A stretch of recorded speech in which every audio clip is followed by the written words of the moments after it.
Structure చాలా గజిబిజిగా ఉంది అని అంటే 5%, 12%, 18%, 28% జిఎస్టీ ఉంది మన దగ్గర 4 రేట్లు. చాలా దేశాల్లో అడ్వాన్స్ అండ్ ప్రోగ్రెసివ్ ఎకానమీస్లో కూడా సింగిల్ రేటే ఉంటుంది. నీకు సింగపూర్లో కూడా ఐ థింక్ సింగిల్ రేట్ అనుకుంటాను, సబ్జెక్ట్ టు వెరిఫికేషన్. చాలా అడ్వాన్స్ ఎకానమీస్లో జిఎస్టీ అనేది ఒక్క రేటే ఉంటుంది. కానీ ఆ ఒక్క రేట్ ఉండడం సైంటిఫిక్ కాదు మనలాంటి కంట్రీలో. ఎందుకంటే వస్తు వినిమయంలో అవసరమైన వస్తువులు ఉంటాయి, వాటిని మెరిట్ గూడ్స్ అంటారు. అనవసరమైన వస్తువులు ఉంటాయి, డీమెరిట్ గూడ్స్ అంటారు, లేదా నాన్ మెరిట్ గూడ్స్ అంటారు. అసలు సిన్ గూడ్స్ అంటారు. అంటే ఈ కన్జంప్షన్ మంచిది కాదు సమాజానికి. ఇప్పుడు ఆల్కహాల్ కన్జంప్షన్ ఉంది. ఆల్కహాల్ రోజు తాగేవాడికి కూడా తెలుస్తుంది మంచిది కాదని. వాదనకు చేయొచ్చు, 2 పెగ్గులు తాగితే ఆరోగ్యం బాగుంటుందని కహానీలు చెప్పచ్చు. కానీ మందు తాగితే లివర్ చెడిపోతుంది, ప్యాంక్రియా చెడిపోతుంది, అందరికీ తెలుసు. సిగరెట్ తాగేవాడిది లేదా లంగ్స్ చెడిపోతుంది, లంగ్ క్యాన్సర్ వస్తుంది. గుట్కా తినేవాడిని తెలియదా ఓరల్ క్యాన్సర్ వస్తుంది, మౌత్ క్యాన్సర్ వస్తుంది. అయినా తింటుంటాడు. సో అందువల్ల వీటిని సిన్ గూడ్స్ అంటారు. సో ఇప్పుడు షుగర్ అండ్ సాల్ట్ ఎక్కువ ఉన్నటువంటివి కూడా తింటున్నారు. అది తినేటువంటి తెలియదు, దీనివల్ల ఒబేసిటీ పెరుగుతుంది, బీపీ వస్తుంది, షుగర్ వస్తుంది. అందువల్ల వీటిని సిన్ గూడ్స్గా డివైడ్ చేస్తారు. మరి merit goods, non demerit goods, sin goods ఉన్నప్పుడు లగ్జరీ గూడ్స్ కూడా ఉంటాయి. ఇవన్నీ డీమెరిట్ గూడ్స్కి వస్తాయి. సో మరి అన్నిటిపైన ఒకే ట్యాక్స్ ఉండడం ఎలా కరెక్ట్ అనేది మొదటి క్వశ్చన్. రెండవది, ప్రజలు వినిమయం చేసే దాంట్లో తేడా ఉంటుంది. ఇప్పుడు ఎవరు ఏ వస్తువు వినిమయం చేస్తారు? చెప్పులు ఉన్నాయి. సో ఒక చెప్పులు, సైకిల్ ఉంది, హై అండ్ మోటార్ సైకిల్ ఉంది, హార్లీ డేవిడ్సన్ లేదా రాయల్ ఎన్ఫీల్డ్ మోటార్ సైకిల్ ఉంది. సైకిల్ మీద రాయల్ ఎన్ఫీల్డ్ మోటార్ సైకిల్ పైన ఒకే ట్యాక్స్ ఉండడం కరెక్ట్ కాదు కదా. భిన్నమైన ఇన్కమ్స్ ఉన్నటువంటి సమాజంలో, ఇన్కమ్ ఇన్ఈక్వాలిటీస్, వెల్త్ ఇన్ఈక్వాలిటీస్ సివియర్గా ఉన్నటువంటి సమాజంలో single rate of GST correct కాదు. కానీ అదే సమయంలో ఈ 4 టైప్స్ ఆఫ్ రేటింగ్ అది ఉండడం కూడా కరెక్ట్ కాదు. అందువల్ల జిఎస్టీ రిఫార్మ్స్లో కోరుకున్నది ఏంటంటే సింప్లర్ ట్యాక్స్, మరింతగా కనీసం ఈ ట్యాక్స్ స్లాబ్స్ను తగ్గించాలి అని. ఇప్పుడు ఆ పని చేశారు. ఇప్పుడు 5%, 18% మాత్రమే ఉంటుంది. 18% ఇస్ ద స్టాండర్డ్. వాస్తవంగా అది కూడా చాలా హై.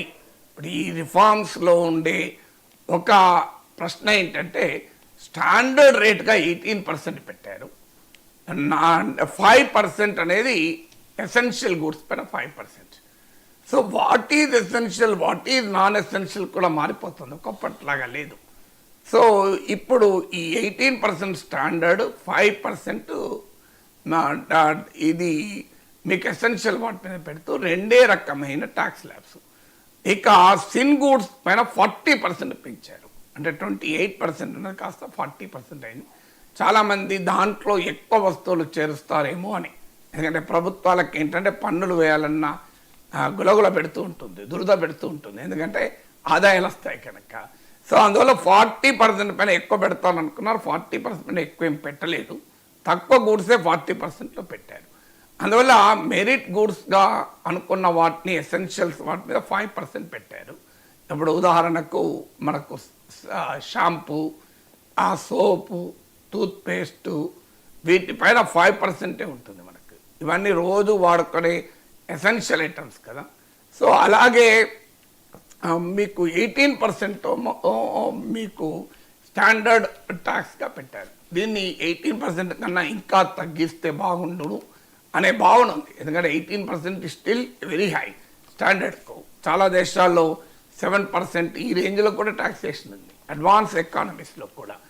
సో అందువల్ల మీకు ఇంకా బెటర్ రిలీఫ్ ఉండేది. బట్ స్టిల్ ప్రాసెస్లో వస్తుందని ఆశించుదాం. సో ఇది మొదటిగా వచ్చిన మార్పు. రెండవది ఏంటంటే కరెక్టింగ్ అనామలీస్. అంటే ఈ అసంబద్ధత జిఎస్టీలో చాలా ఎక్కువ ఉండే. చాలా రోజులు చర్చ కూడా జరిగింది. మసాలా పాపడ్స్ పైన ఏ రేటు, పాపళ్ళ పైన ఏ రేటు, పరోటా పైన ఏ రేటు, దానికి పన్నీర్ పరోటా పైన ఏ రేటు, ప్యాక్డ్ మీద ఏ ప్యాటు, అన్ప్యాక్డ్ మీద ఏ రేటు, ఇలా గందరగోళం ఉండి జిఎస్టీ ట్రిబ్యునల్ దాకా కూడా పోయాయి. ఆ అనామలీస్ను ఇందులో గణనీయంగా మీకు అడ్రస్ చేశారు. ఇది రెండవది. మూడవది ఏంటంటే కాంప్లయన్స్ బర్డెన్. అంటే చాలా ఎప్పుడు కూడా టాక్సేషన్లో ఉండాల్సిన ఒక బేసిక్ ప్రిన్సిపల్ ఏంటంటే చాలా సులభమైన పద్ధతి ఉండాలి. అప్పుడే ఎవరైనా ట్యాక్స్ కట్టడానికి ముందుకుంటారు. ఇంటిమిడేటింగ్ ఉండకూడదు ట్యాక్స్ స్ట్రక్చర్ కానీ ట్యాక్స్ అడ్మినిస్ట్రేషన్ కానీ. అప్పుడు పన్నుల ఎగవేతకు స్కోప్ ఎక్కువ ఉంటుంది. అందువల్ల దీన్ని మరింతగా కాంప్లయన్స్ బర్డెన్ను తగ్గించేటువంటి దిశగా కూడా ఇందులో ప్రయత్నం చేశారు. తర్వాత ఎసెన్షియల్ గూడ్స్ పైన ఎక్కువ పన్ను వేయకూడదు అనేది చాలా కాలంగా వస్తున్న వాదన. సో అది కూడా అడ్రస్ చేసినట్టు కనబడుతోంది. సో ఇప్పుడు సిమెంట్ పైన రేట్ తగ్గేటట్టు కనబడుతోంది. అలాగే సైకిల్స్ పైన జిఎస్టీ తగ్గుతుంది. హెల్త్ ఇన్సూరెన్స్ చాలా కాలంగా ఉన్న డిమాండ్. అసలు ప్రజల ఆరోగ్యం పైన చేసే ఖర్చుల పైన మీరు టాక్సెస్ ఏంటి అని. ఇప్పుడు హెల్త్ ఇన్సూరెన్సే కాదు, కొన్ని ఫార్మా ప్రొడక్ట్స్ పైన, డయాగ్నాస్టిక్స్ పైన, వీటిపైన కూడా జిఎస్టీ తగ్గించారు. అంటే ట్రీట్మెంట్ కాస్ట్ తగ్గేటువంటి అవకాశం కూడా ఉంటుంది. సో కొన్ని రకాల ఇప్పుడు లేబర్ ఇండస్ట్రీ ఇంకొక ముఖ్యమైన కోరిక రిఫార్మ్లో డిమాండ్ ఏముందంటే లేబర్ ఇంటెన్సివ్ ప్రొడక్ట్స్ పైన మీరు జిఎస్టీ తక్కువ ఉంటే వాటికి డిమాండ్ పెరిగి ఉపాధి పెరుగుతుంది. ఇప్పుడు లెదర్ గూడ్స్, టెక్స్టైల్స్ ఇవన్నీ labour intensive sectors. Labour intensive సెక్టార్లో తక్కువ టాక్సేషన్ ఉంటే వాటి కన్జంప్షన్ ఎక్కువ ఉంటుంది. ఎక్కువ ఉన్నప్పుడు వాటిలో వృద్ధి రేటు ఉంటే ఉపాధి కల్పించబడుతుంది అని. సో అది కూడా కొంత అడ్రస్ చేసినట్టు కనబడుతుంది మీకు లేబర్ ఇంటెన్సివ్ సెక్టార్. ఇప్పుడు లేటెస్ట్గా ట్రంప్ టారిఫ్ల నేపథ్యంలో వచ్చింది అమెరికాకు ఎగుమతి చేసేటువంటి వస్తువుల ఎగుమతులు ఇవాళ పడిపోతున్నాయి కనుక ఎగుమతులను ఎంకరేజ్ చేసే రీతిగా కూడా జిఎస్టీ టాక్సేషన్ ఉండాలి. అందుకే కొన్ని రకాల టెక్స్టైల్స్ పైన జిఎస్టీ తగ్గించారు, ఫార్మా పైన తగ్గించారు, కొన్ని రకాలు చేశారు. సో అందువల్ల అక్కడ దానివల్ల లోకల్ కన్జంప్షన్ పెరిగి ఎక్స్పోర్ట్ దెబ్బతినడం వల్ల అవుతున్న రెవెన్యూను కాస్త పూడ్చుకోవటానికి ఉపయోగపడుతుంది అని. సో అందువల్ల జిఎస్టీ రిఫార్మ్స్లో చాలా కాలంగా ఉన్న అనేక డిమాండ్లను ఈ జిఎస్టీ సంస్కరణలు మీట్ చేశాయి. స్టిల్ అన్మెట్ ఏంటి అంటే 18% ఇది స్టాండర్డ్ జిఎస్టీ కూడా చాలా హై. ఇది మొదటి సమస్య. ఇక రెండవది ఇది ఎంత మేరకు గ్రోత్కు బూస్ట్ ఇస్తుందని. అంటే ఇప్పుడు జిఎస్టీ రిఫార్మ్సే కాదు, ఈవెన్ ఇన్కమ్ ట్యాక్స్లో కూడా కొంత రిలీఫ్ ఇచ్చారు. అందువల్ల ఇవాళ భారతదేశ వృద్ధి రేటు ఎఫెక్ట్ అవుతున్న దానికి ప్రధానమైన కారణం ప్రైవేట్ కన్జంప్షన్ ఎక్స్పెండిచర్ తగ్గడం. అంటే మన జీడిపిలో ప్రైవేట్ కన్జంప్షన్ ఎక్స్పెండిచర్ ఒక ఇంపార్టెంట్ వెరీ బిగ్ సెగ్మెంట్. అంటే మీరు నేను వస్తువుల పైన, సేవల వినిమయం పైన చేస్తున్నటువంటి ఖర్చును ప్రైవేట్ కన్జంప్షన్ ఎక్స్పెండిచర్ అంటారు. సో ఈ ప్రైవేట్ కన్జంప్షన్ ఎక్స్పెండిచర్ చాలా మందకొడిగా ఉండడం వల్ల ఎకానమీలో డిమాండ్ లేదు. ముఖ్యంగా అర్బన్ డిమాండ్ చాలా వీక్గా ఉంది. కారణం ఏంటంటే ఈ కన్జ్యూమర్ గూడ్స్ పైన హై జిఎస్టీ ఉంది. ఇప్పుడు దాన్ని తగ్గించాలి ఈ జిఎస్టీ ధర. అందువల్ల ఇవాళ డిమాండ్ను పెంచి ప్రైవేట్ కన్జంప్షన్ పెంచండి, ప్రైవేట్ ఇన్వెస్ట్మెంట్ పెరగదు, ఎకనామిక్ గ్రోత్ రాదు. ఇప్పుడు గతంలో ప్రభుత్వాలు భారీ ఎత్తున కార్పొరేట్ పన్నును తగ్గించి 2019 సెప్టెంబర్లో 1,86,000 కోట్ల రూపాయల రాయితీ ఇచ్చారు. 10% కార్పొరేట్ ట్యాక్స్ తగ్గించారు. అయినా కూడా డిమాండ్ పెరగలేదు, ప్రైవేట్ ఇన్వెస్ట్మెంట్ పెరగలేదు. అంటే అందువల్ల మాలాంటి వాళ్ళ మొదటి నుంచి కూడా చెప్పేది, మీరు సప్లై మీద కాదు ఇన్సెంటివ్ ఇవ్వాల్సింది, డిమాండ్ జనరేషన్ పైన ఇన్సెంటివ్ ఇవ్వాలి. అంటే ప్రొడ్యూసర్ కాదు కన్జ్యూమర్కి ఇన్సెంటివ్ ఇస్తే ప్రజలు వస్తువులు సేవలు కొంటే ఆటోమేటిక్గా ఉత్పత్తి పెరుగుతుంది. ఉత్పత్తి ఎప్పుడు పెరుగుతుంది? కొనేవాడు ఉంటే ఉత్పత్తి పెరుగుతుంది, అమ్మేవాడు ఉంటే ఉత్పత్తి పెరగదు, ఉత్పత్తి చేసేవాడు ఉంటే ఉత్పత్తి పెరగదు. కొనేవాడు ఉంటే ఉత్పత్తి చేసేవాడు సృష్టించబడతాడు సమాజంలో, ఒకటి కాకపోతే ఇంకోటి ఉత్పత్తి చేస్తాడు. అందువల్ల మీరు కొనేవారికి రిలీఫ్ ఇవ్వండి అని మాలాంటి వాళ్ళు చాలా కాలంగా ఎకనామిక్స్లో ఒక basic principle supply side economics and demand management economics. So మాలాంటి వాళ్ళం ఎప్పటి నుంచి అడుగుతున్నాం, అయ్యా డిమాండ్ పెంచే పనులు చేయండి అని. ఇప్పుడు ఈ GST reforms plus income tax డెఫినెట్గా కొంత మేరకు డిమాండ్ పెంచుతుంది, ప్రైవేట్ కన్జంప్షన్ ఎక్స్పెండిచర్ పెంచుతుంది. మరి ఎంత మేరకు పెంచుతుంది? ఇదేదో ఒక నూతన శకానికే నాంది పలుకుతుంది అంటే ఎంత? మరి దీని రిలీఫ్ ఎంత? ఇప్పుడు జిఎస్టీ రెవెన్యూ షార్ట్ ఫాల్ ఎంత? అంటే ఈ జిఎస్టీ మార్పుల వల్ల ప్రభుత్వాలు కోల్పోయే ఆదాయం ఎంత అని కనుక మీరు లెక్కిస్తే 48,000 కోట్లు, 48,000 crores ప్రభుత్వం ఇచ్చిన లెక్కలు, నా లెక్కలు కాదు. అంటే మన బడ్జెట్ ఎంత, దాదాపు 47 లక్షల కోట్లు. అంటే 48 కోట్లు ఎంతంటే 1%. ప్రభుత్వం మొత్తం బడ్జెట్లో అరౌండ్ 1%, 48 లక్షల కోట్ల దాకా కేంద్ర బడ్జెట్, రాష్ట్రాల బడ్జెట్ కూడా కలిపితే 70 to 80 lakh crores దాకా ఉంటుంది. అంటే కేంద్రం ఇప్పుడు జిఎస్టీ రెండు కేంద్రము రాష్ట్రము కలిపి చేసేది కనుక 80 లక్షల కోట్ల ప్రభుత్వాల బడ్జెట్ ఉంటే ఇలా ప్రజలకు లభించిన జిఎస్టీ రిలీఫ్ 48,000 crores.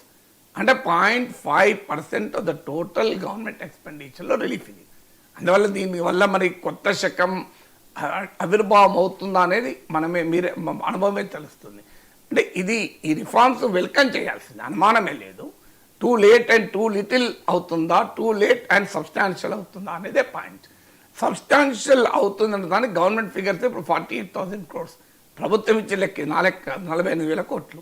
48,000 కోట్ల రిలీఫ్తో ఎకానమీలో ఎంత మేరకు వస్తుంది, అది కూడా ఎంత కన్జ్యూమర్ చేస్తుంది. ఇక్కడ ఇంకొక ఛాలెంజ్ ఉంటుంది రవిశంకర్, ఏంటంటే ప్రభుత్వాలు పన్ను పెంచినప్పుడు వెంటనే మనకు వడ్డిస్తారు, ఇమ్మీడియట్గా వడ్డిస్తారు.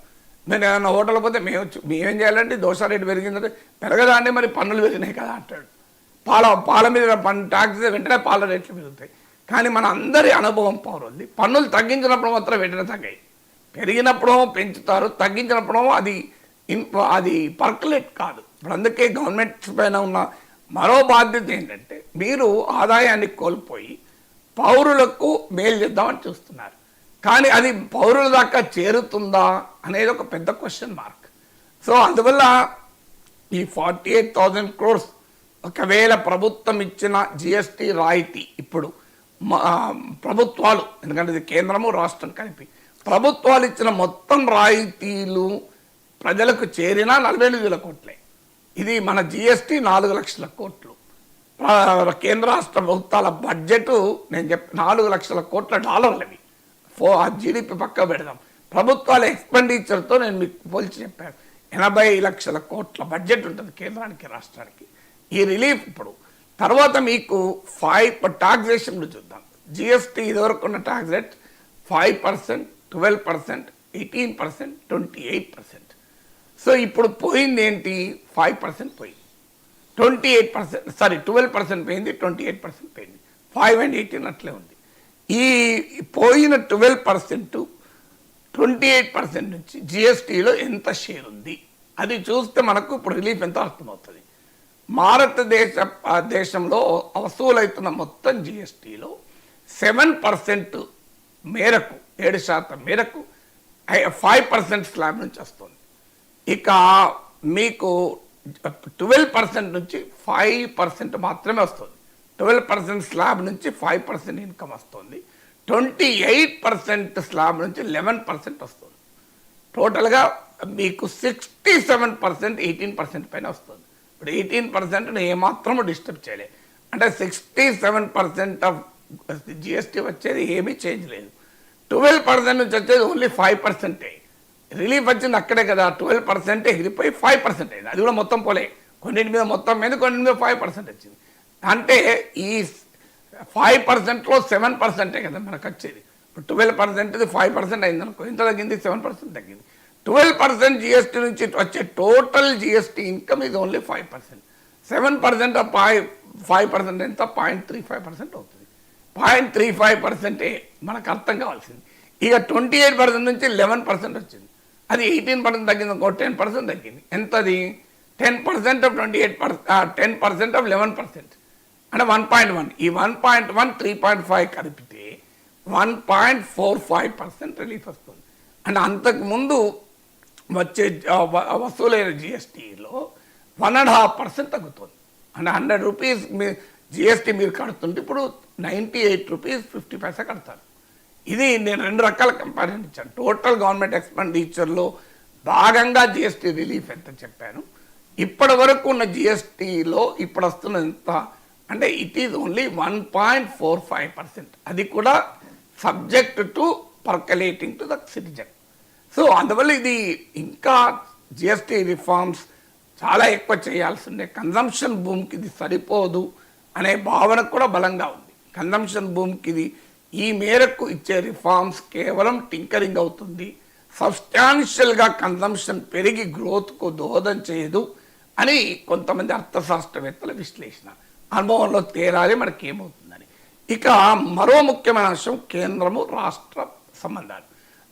ఒక జిఎస్టీ పెట్టినప్పుడు రాష్ట్రాలు కొన్ని ఆందోళన వ్యక్తం చేశాయి, మా ఇన్కమ్ తగ్గిపోతుంది అని. అప్పుడు కేంద్రము జిఎస్టీ చట్టంలో ఒక ప్రొవిజన్ పెట్టింది, దాన్నే జిఎస్టీ కంపెన్సేషన్ సెస్ అంటారు. అంటే అది కూడా కేంద్రం ఏమి ఇవ్వదు, సిన్ గూడ్స్ పైన అడిషనల్ సర్చార్జ్ చేసి ఆ డబ్బులతో జిఎస్టీ కంపెన్సేషన్ ఫండ్ ద్వారా ఏదైనా రాష్ట్రానికి ప్రీ జిఎస్టీ పీరియడ్లో వచ్చే ఆదాయం రాకపోతే తగ్గిన మేరకు కంపెన్సేట్ చేసేవారు. ఇప్పుడు జిఎస్టీ తగ్గితే ప్రైమ్ మినిస్టర్ మోడీయే చెప్తున్నాడు కదా భారీగా తగ్గుతుందని. మరి భారీగా రాష్ట్ర ప్రభుత్వాల ఆదాయం గండిపడదా? కేంద్రానికంటే అనేక రకాల ఆదాయం ఉంటుంది. ఇప్పుడు మన దేశంలో ఖర్చుల్లోమో ఎక్కువ భాగం రాష్ట్రాలు పెడతాయి, ఆదాయంలో ఎక్కువ భాగం కేంద్రానికి పోతుంది. ఇది ప్రాబ్లం. ఇన్కంలోమో